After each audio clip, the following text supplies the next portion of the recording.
Now here today we'll be dealing with the chapter structural organization in animals. So in this portion only the tissue is in your syllabus, the rest of the part is not in your syllabus. So what is basically tissue? Now earlier we were dealing with all unicellular animals. They have got cellular level of organization. All the functions like digestion, respiration, reproduction, everything is performed by a cell. Now when the organism becomes more evolved, the body structure becomes multicellular, so their functions are also carried out at a much higher and a complex pattern. So these multicellular organisms, in multicellular organism you see a group of cells along with intracellular substances perform a specific function, and such an organization is called tissue. Tissue means when group of similar cells perform together for a similar function, that is called tissues. Okay, now for example, and tissues gradually, different kind of tissues join together to form a system.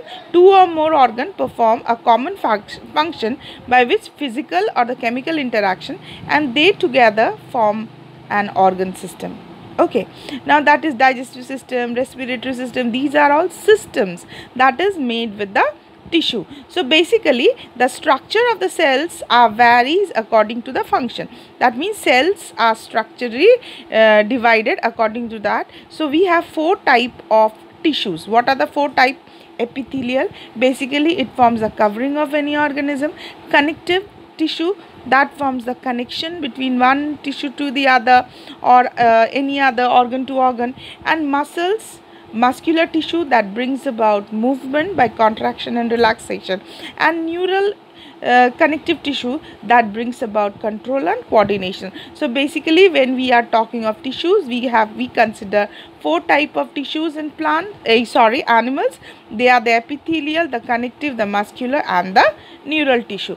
Now here you see we'll be dealing with the epithelial tissue. Basically epithelial tissues, they have got a very common characteristic. See, the epithelial tissues are they have got a free surfaces. They face either the body fluid or the outside. Okay, and cells are compactly packed with little intracellular matrix. See, there is no space between it. So if the tissue is of they are of two types generally, a simple epithelial tissue and a complex epithelial tissue or compound epithelial tissue. Simple epithelial is composed of a single layer. It is single layer of cells and functions as a lining of the body cavity. That means you find them at the lining of ducts and tubes. The compound epithelium, they are two or more layers. They form a protective layer, especially you find it in the skin. So what are the different types? Again, there are three types of epithelial tissue. You have the squamous, you have the cuboidal and the columnar. So basically what is squamous epithelial tissue? It is a single thin layer, flattened cell with irregular boundaries. You see first one, the boundaries are irregular and they are found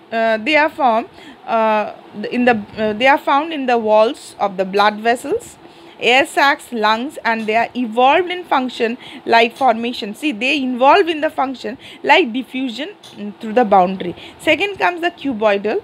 You see, basically they are cube shape. Now they are found at the lining of the ducts, glands, tubules, nephrons in the kidney, and main function is secretion. Okay, so whenever there is a secretory cell, you find the cuboidal. Now the epithelial of proximal convoluting tubule. Okay, then they have got nephrons in the kidney and tubule. Now then comes the columnar epithelium. Columnar epithelial, they are single and tall layer, but mainly these nuclei is located at the base. If you see it in this figure, the nuclei is nearly located to the base, and one free side they have, sometimes it may have a microvilli. Microvilli is a finger like projection, especially you find it in the digestive tract. So they are found in the lining of the stomach and the intestine and helps in the secretion and absorption. So they are known as ciliated epithelial.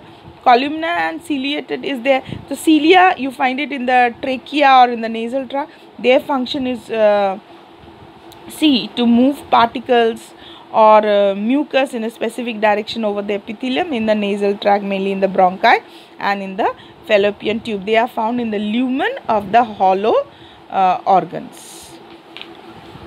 Okay, now here these are glandular epithelial, some of the cuboidal.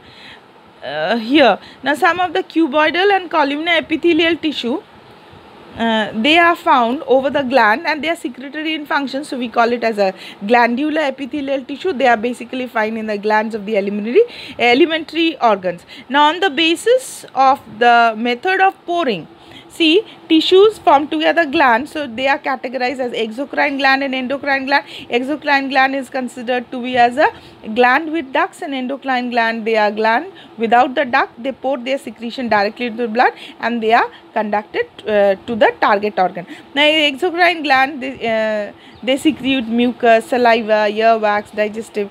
These products are released through ducts or tubes into that.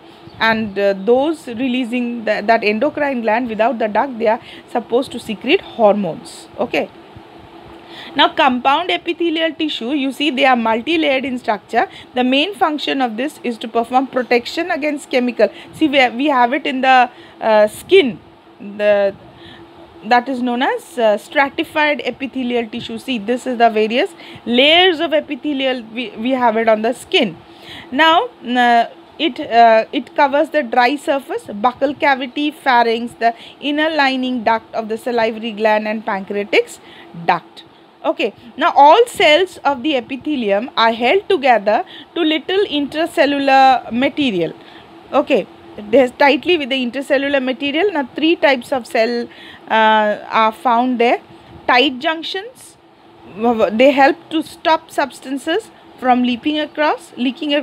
Adhering junctions, they perform the cementing, keeping neighbor cells together, and gap junctions facilitate the cell communicate with each other by connecting the cytoplasm of the adjoining cells and the rapidly transverse ion small molecules together to big molecule.